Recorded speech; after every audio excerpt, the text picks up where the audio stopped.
वो भूत खत्म नहीं हुआ है। अरे बात बहुत पुरानी हो गई, बात गई सो गई।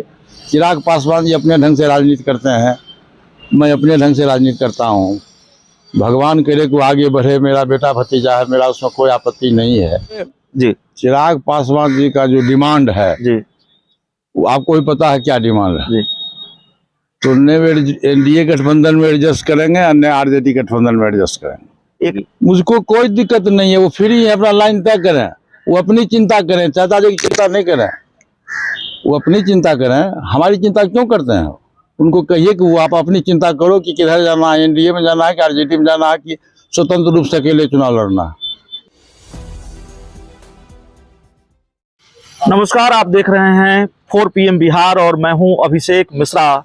इस वक्त हमारे साथ केंद्रीय मंत्री पशुपति कुमार पारस हैं और पशुपति कुमार पारस से बिहार के कई राजनीतिक सवालों पर बात होगी, लेकिन सबसे महत्वपूर्ण कुर्नी के चुनाव नतीजों पर बात होगी। बल्लेबाजी और ओपनिंग बल्लेबाजी इन्होंने भी की भारतीय जनता पार्टी के लिए। और एक जो गणित स्थापित हुआ कुर्नी में, दलित पासवान, तो जाहिर तौर पर भूमिका आरएलजेपी की भी रही कुर्नी के उपचुनाव में जो नतीजे आए हैं।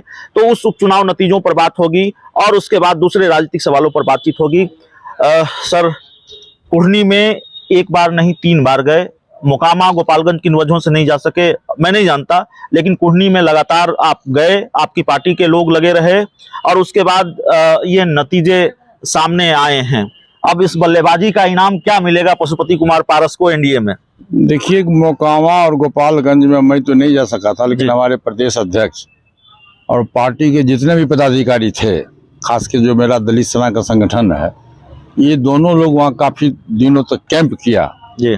जहाँ तक कुर्नी का सवाल है, तो कुर्नी में नामांकन के बाद जब नाम वापसी हुआ, उसके बाद से मैं शुरुआत में ही 3 दिन गया और पासवान समाज का जहाँ जहाँ गढ़ था, जहाँ जहाँ 2000-3000 वोट था, 2 को 3 वो बूथ था, उस जगह हम 6 जगह गए और अपने लोगों को हम समझाने में सफल हुए। और सब लोगों ने कहा कि सर आप आए तो हम निश्चित रूप से वोट देंगे। और चुनाव परिणाम का रिजल्ट देखिए तो सबसे लास्ट जो काउंटिंग है, काउंटिंग में 21 और 22 और 23, वो तीनों में आप देखिएगा तो वो पासवान लोगों का बूथ है। उसमें 100 में 90% वोट जो है एनडीए गठबंधन को मिला। जहाँ तक भाजपा का सवाल है, तब मैं नहीं जानता कि भाजपा का उम्मीदवार है, वो एनडीए का उम्मीदवार है जी। और भाजपा के हम पार्ट हैं, भाजपा के हम सहयोगी दल हैं। तो निश्चित रूप से मेरा कर्तव्य बनता है कि बिहार में कुर्नी हुई हो चाहे जहाँ कहीं भी चुनाव होगा, हमारी पार्टी और हम अपने ढंग से पूरी मदद करेंगे। और उसी का ये परिणाम है जी कि कुर्नी की जीत हुई। देखिए, कुर्नी की जीत होना स्वाभाविक था। नीतीश कुमार जी हम लोग को छोड़ के चले गए, तो एनडीए गठबंधन तो वही है, वो दूसरे गठबंधन में चले गए। एनडीए गठबंधन का जो वोट बैंक है वो हमारे पास में है, और उधर 7 पार्टी का गठबंधन, तो 27 साल लग गया उन लोगों को। 7 पार्टी के गठबंधन का 27 साल लग गया और नतीजा हुआ कि वो सफल नहीं हो सके। हमारी पार्टी और हमारा जो सहयोगी दल है, हम उसमें सफलता प्राप्त किए हैं। और भविष्य में ये संकेत है, ये फाइनल मैच था, इसमें एनडीए की जीत हुई। और भविष्य में जो 2024 में जो लोकसभा का चुनाव होने वाला है, उसमें हम अपार बहुमत से हमारा गठबंधन और हमारी पार्टी चुनाव में बहुमत से हम जीतेंगे। लेकिन बिहार के मुख्यमंत्री नीतीश कुमार और भारतीय जनता पार्टी के बीच ये पहला मुकाबला था जब से दोस्ती टूटी, पहली लड़ाई, और पहली लड़ाई नीतीश कुमार हार गए। कैसे देख रहे हैं इन चीज़ों को? नीतीश कुमार मिशन 2024 की तैयारी भी कर रहे हैं या कर रहे थे।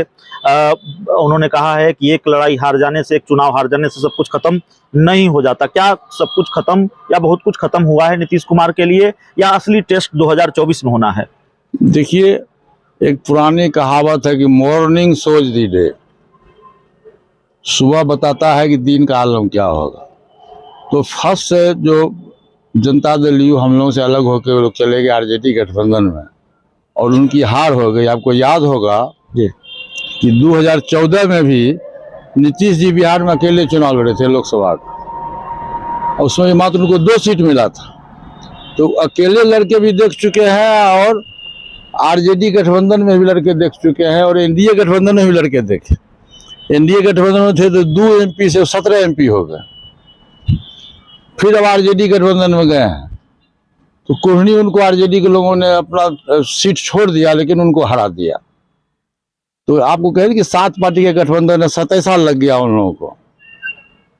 और यहाँ हम लोग का जो गठबंधन है वो आज का गठबंधन नहीं है, 2014 से आज तक का गठबंधन है। वो गठबंधन सीमेंटेड है। मैं बार बार कहा हूं कि 2014 में मैं एनडीए गठबंधन में गया था, मैं आज भी हूं और भविष्य में भी रहूंगा। जब तक मैं राजनीति में रहूंगा मैं एनडीए गठबंधन में रहूंगा। मुकेश सहनी के माछ भात फैक्टर पर आपका दलित पासवान फैक्टर भारी पड़ गया और जाहिर तौर पर ये रिजल्ट आया है। 1000 किलो लड्डू लेकर कोहनी गए हैं बांटने के लिए, हारने के बाद भी। अरे भाई, तो ये तो अच्छी बात नहीं है। अपना बांटने गए, जो 10,000 लोग उनको अपना मत दिया है, उनके बीच में अपनी लोकप्रियता दिखाने गए हैं, तो उस पर मेरा कोई कमेंट्स नहीं है। एक शोर है कोहनी के उपचुनाव नतीजों के बाद, गोपालगंज मोकामा के बाद भी था चिराग फैक्टर, इस पर क्या कहेंगे? फिर आप लोग का वो भूत खत्म नहीं हुआ है। अरे बात बहुत पुरानी हो गई, बात गई सो गई। चिराग पासवान जी अपने ढंग से राजनीति करते हैं, मैं अपने ढंग से राजनीति करता हूँ। भगवान करे कि वो आगे बढ़े, मेरा बेटा भतीजा है, मेरा उसमें कोई आपत्ति नहीं है। एनडीए गठबंधन में भी यदि आता है तो हम स्वागत करते हैं। आगे बढ़े, वो भी आगे बढ़ेंगे, कोई हमको कुछ में आपत्ति नहीं है। एक जो सवाल बार बार सामने आता है कि एनडीए में उनकी एंट्री हो रही है, कई लोग उनके जो राजनीतिक विरोधी है वो सवाल उठाते हैं, होगी नहीं होगी। आप कोई ब्रेकिंग न्यूज देने वाले हैं? एनडीए में आ रहे हैं चिराग, ये तो आपने बड़ी बात कर दी कि वो आए, स्वागत कर रहे हैं आप। उनकी राजनीति, वो अपनी राजनीति अलग तरीके से करते हैं, वो बेटे हैं, भतीजे हैं। लेकिन एनडीए में जब चिराग पासवान आएंगे, जो दूरियां हैं वो मिट जाएंगी या फिर? देखिए जी, चिराग पासवान जी का जो डिमांड है जी, वो आपको भी पता है क्या डिमांड है। जी, तो न एनडीए गठबंधन में एडजस्ट करेंगे और न आरजेडी गठबंधन में एडजस्ट करेंगे। एक आखिरी सवाल है। उन्होंने कहा, हाल में एक बयान है उनका, उन्होंने कहा कि अगर मैंने अपनी लाइन तय कर ली, यह सवाल उनसे पूछा गया था कि आप किधर हैं, आपसे यह सवाल पूछा जाता है, आप एनडीए में हैं, महागठबंधन में हैं, तो उन्होंने कहा अगर मैंने अपनी लाइन तय कर ली तो चाचा जी को दिक्कत हो जाएगी। मुझको कोई दिक्कत नहीं है, वो फ्री है, अपना लाइन तय करें, वो अपनी चिंता करें, चाचा जी की चिंता नहीं करें, वो अपनी चिंता करें। हमारी चिंता क्यों करते हैं? उनको कहिए कि वो आप अपनी चिंता करो कि किधर जाना है, एनडीए में जाना है कि आरजेडी में जाना है कि स्वतंत्र रूप से अकेले चुनाव लड़ना है। गुजरात जा रहे हैं, गुजरात में बीजेपी की बड़ी जीत हुई है और वहां आप जा रहे हैं, जो जानकारी हमको गुजरात मिली के भाजपा के जो लोग हैं, मुख्यमंत्री जी हैं, वहाँ से कल निमंत्रण आया है और दर्जनों बार टेलीफोन आया। अभी भी जस्ट आपके आने के 5 मिनट पहले टेलीफोन आया है। मैंने अपनी स्वीकृति दे दी है और कल हम शपथ ग्रहण में वहाँ जा रहे हैं। उसी गुजरात में नीतीश कुमार को 30 वोट मिले हैं उनकी पार्टी के उम्मीदवार को।